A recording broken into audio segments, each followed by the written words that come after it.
In our last conversation, we uncovered something very important, that many people are not struggling because there are no jobs, but because there is a gap in clarity, strategy, and positioning.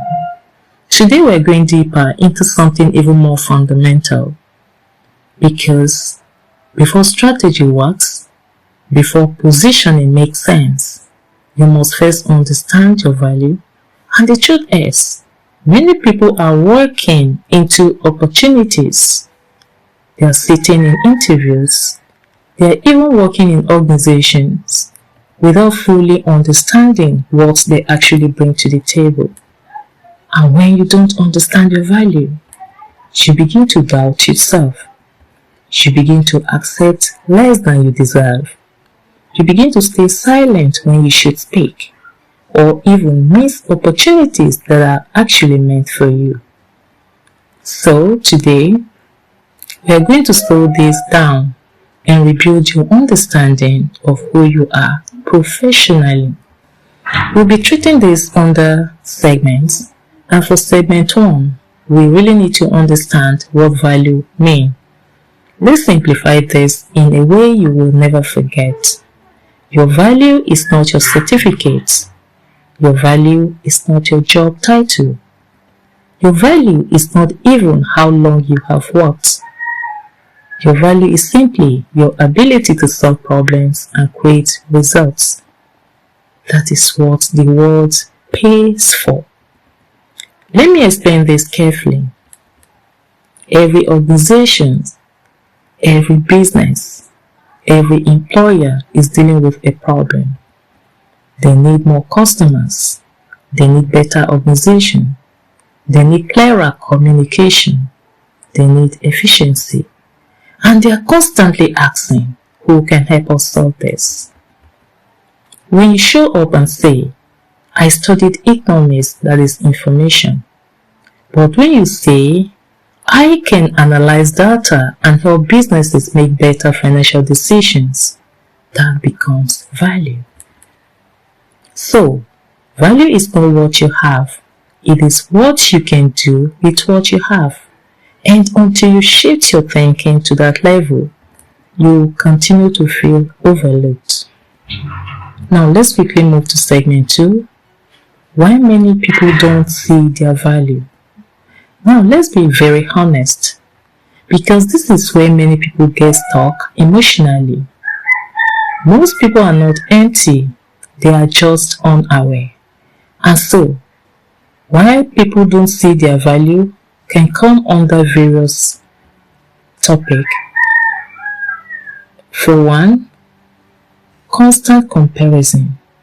You keep looking at others and thinking, they are better than me, they know more than me, and slowly you shrink yourself. Another point, the second point is low exposure environment. If you're always in spaces where nobody grows, if you're in spaces where nobody improves, if you're in a space where nobody recognizes efforts, you begin to normalize mediocrity. The third point is toxic or unsupportive work environment. Let's talk about this point professionally. Some workplaces are not just unproductive, they are psychologically limiting.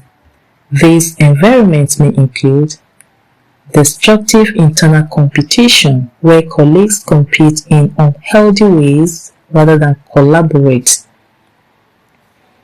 Professional envy and insecurity driving behaviors. That's the second environment. Subtle undermining or reputational damage tactics is another toxic or unsupportive work environment you should be aware of. The negative workplace politics and exclusion pattern. All these are toxic or unsupportive work environment that undermine your value. Over time, this environment make you question your competence, they make you hold back your ideas, or they make you lose confidence in your abilities. And if you stay too long in such spaces without awareness, you may start believing you are the problem. So we quickly move to the point 4, which is overdependence on certificates. Remember, we're discussing points why people undervalue themselves. You think once I get this degree, everything will change. But when reality doesn't match expectation, confidence drops. The 5th point there is past rejection. This can also make you undervalue yourself. Rejection from jobs, rejection from interviews, rejection from opportunities can quietly tell you that you are not good enough, even when that is not true. So, let's talk about what we have under segment 3. How to discover your value. Now, let's rebuild slowly, intentionally, and correctly. This under various steps. Step 1. Look at what you do or what you naturally do well. Now, what is perfect? I mean, not what is perfect. You shouldn't look at what is perfect, but what is natural. You need to ask yourself, what do people come to me for? You need to ask yourself, what do I do without struggling too much?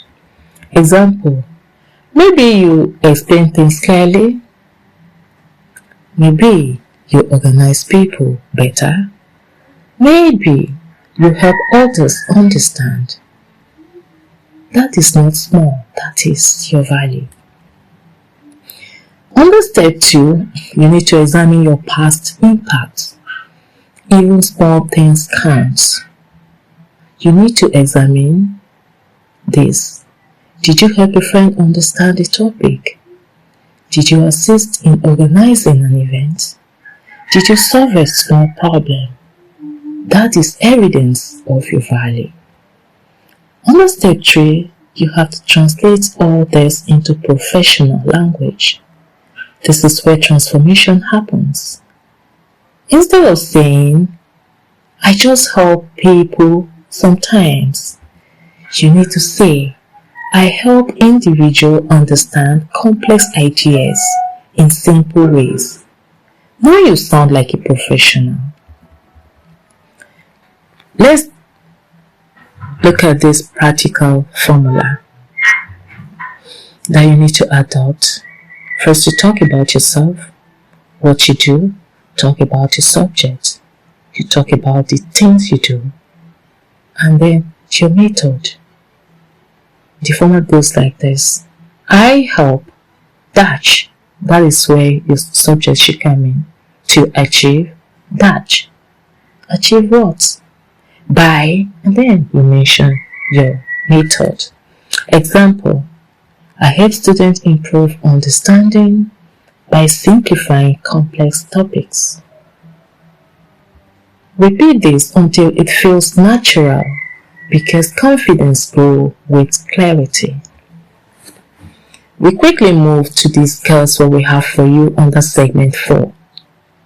Here, we talk about how to build your value. Now listen carefully. Value is not fixed. You can grow it. And this can be done under various steps too. For one, you need to learn relevant skills. Know that not everything that you have to learn at a time. You need to learn the right thing.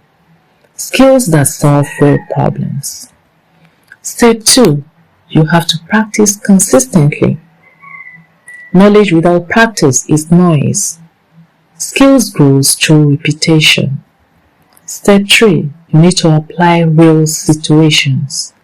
Even if small, you need to volunteer, you need to help someone, you need to start small projects. If you want to become a writer, for instance, you need to learn writing. You need to write daily. You need to help someone write content. You need to build samples.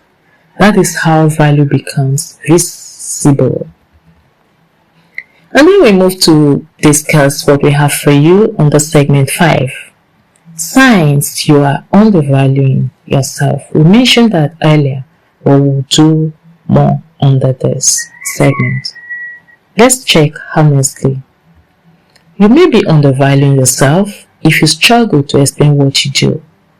You may be undervaluing yourself if you feel intimidated easily. You may be undervaluing yourself if you accept anything without evaluation. You may be undervaluing yourself if you hide your abilities. You may be undervaluing yourself if you constantly feel not enough. And here is the truth. If you don't define your value, others will define it for you, often incorrectly. So, we quickly discuss what we have on the segment 6. That is, how to start valuing yourself. Now, let's correct this under various steps too.